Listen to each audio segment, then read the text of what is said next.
جہاں تک رسول اللہ صلی اللہ علیہ وسلم کے انشقاق قمر کا معاملہ ہے تو وہ تو ایک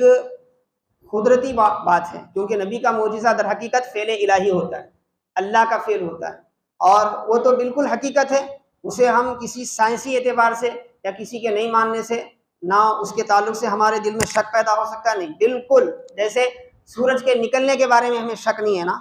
سورج کے نکلنے کے بارے میں کوئی بھی اگر دنیا کا آدمی قسم کھا کے بھی بولے کہ سورج نہیں نکل سکتا تو ہم نہیں ماننے والے کہ سورج نکلے گا، سورج کا نکلنا یقینی ہے نا، ایسے ہی میرے مصطفیٰ کا چاند کو 2 ٹکڑے کرنا بھی یقینی ہے، چاند کو 2 ٹکڑے کرنا بھی یقینی ہے، اس کے بارے میں ہم نہ کسی کی تحقیق کو سنتے ہیں نہ کسی کا، اور جہاں تک ہے نا شرعی مسئلہ شرعی اصولوں پہ کیا ہے مانا جاتا ہے، نہ کہ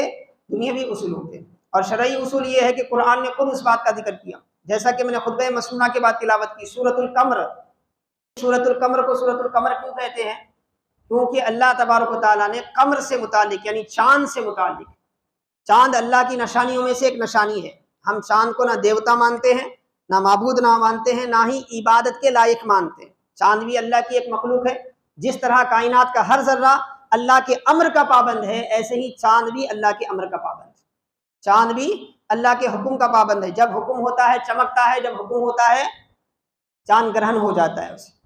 چاند کا گرہن کا لگنا بھی اللہ کے حکم سے ہے، اس کا چمکنا بھی اللہ کے حکم سے ہے، 14ویں کو اس کا پورا ہونا بھی اللہ کے حکم سے ہے، اور 29 کو بالکل اس کا ختم ہو جانا بھی اللہ کے حکم سے ہے، پھر 1 تاریخ کو اس کا بالکل کیا ہے ناخن کے پور کے برابر چمکنا بھی کیا ہے اللہ کے حکم سے۔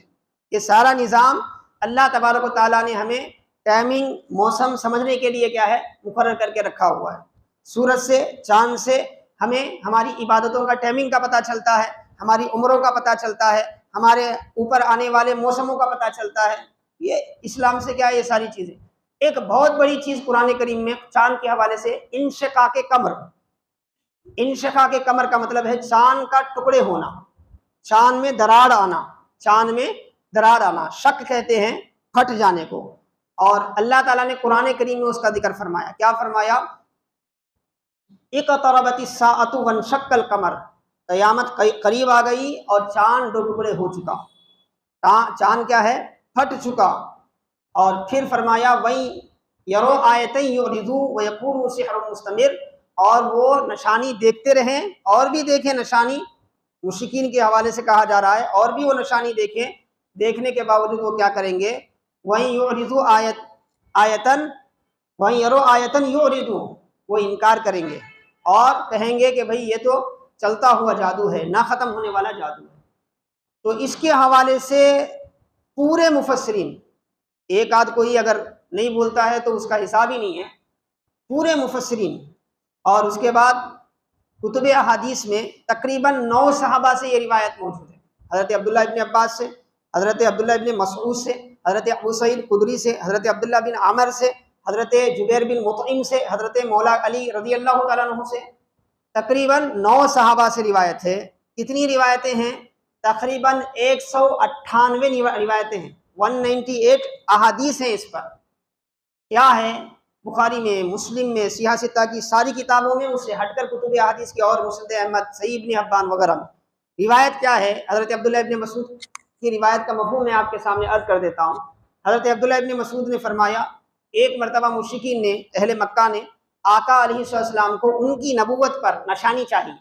ان کی نبوت پر نشانی چاہی،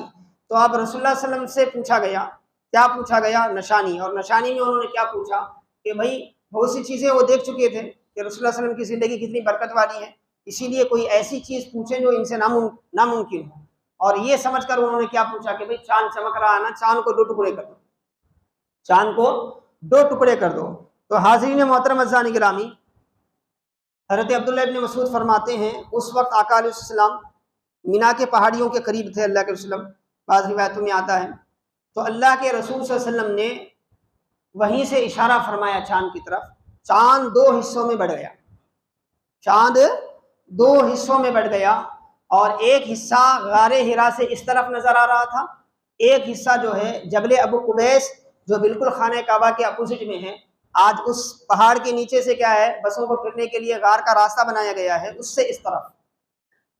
تھوڑی دیر کے لیے کیا ہے چاند جدا جدا ہو گیا، اور آقا نے فرمایا اشہدو اشہدو اشہدو،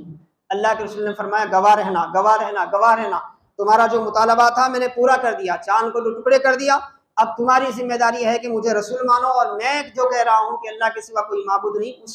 دعوت کو قبول کرو، اس دعوت کو قبول کرو۔ کچھ لوگ تو متاثر ہوئے، کچھ لوگ اب بہانہ بنانے لگے، کہنے لگے کہ بھئی دیکھیں گے ہم پر کوئی، ہمارے آنکھوں پہ کوئی جادو ہو گیا شاید، اسی لیے باہر سے ہمارے جو بھائی تجارت وغیرہ کو گئے نا، وہ واپس آئیں گے تو ان سے پوچھیں گے، ان کو معلوم ہو جائے گا۔ اس طرح بعض لوگ کہنے لگے نہیں نہیں محمد جادو کر چکے ہیں معاذ اللہ، تو اس طرح کی باتیں ہونے لگی۔ مگر یہ حقیقت ہے کہ اللہ کے رسول نے چاند کو 2 ٹکڑے کیا، صحابہ نے بھی دیکھا، جو اس وقت صحابہ جتنے بھی موجود تھے سب نے دیکھا اس کو، اور مکہ والے تقریباً مطالبہ تھا نا ان کا، وہ تو موجود تھے، وہ دیکھے۔ اور اس پر قرآن پاک میں اللہ تبارک تعالیٰ نے یہ آیت نازل فرمائی، اقتربت الساعہ، کیا ہے؟ چاند، قیامت قریب آ گئی، وانشق القمر، اور کیا ہے؟ سورج، چاند جو ہے وہ ٹکڑوں میں بٹ گیا، وہ ٹکڑوں میں بٹ گیا۔ اب اس کے حوالے سے ہمارا عقیدہ تو صاف صاف ہے، یہ اللہ کے وسلم کا معجزہ ہے، اور اللہ کے رسول کا معجزہ در حقیقت فعل الہی ہوتی ہے، اور اللہ کی قدرت سے کوئی چیز ناممکن نہیں ہے، ناممکن نہیں ہے۔ اب دنیا یہی سمجھا رہی نا، آج ساتھ کل تک یہی ہوتا تھا کہ بھئی یہی بتایا جاتا تھا کہ بھئی چاند کے قریب نہیں جا سکتے، سورج کے قریب نہیں جا سکتے، آج چاند کے قریب جا رہے ہیں، اور آنے والے دنوں میں نہیں معلوم اور کیا کیا تحقیقات انسان کے سامنے آئی۔ لیکن اسلام نے 1400 سال پہلے اس حقیقت کو واضح کر دیا، کیا ہے؟ زمین ہو، آسمان ہو، چاند ہو کہ سورج ہو، یہ ساری کائنات جو ہے اس کا بنانے والا وہی رب العالمین ہے، جو وحدہ لا شریک ہے، اس کے سوا کسی کی عبادت روا نہیں ہے۔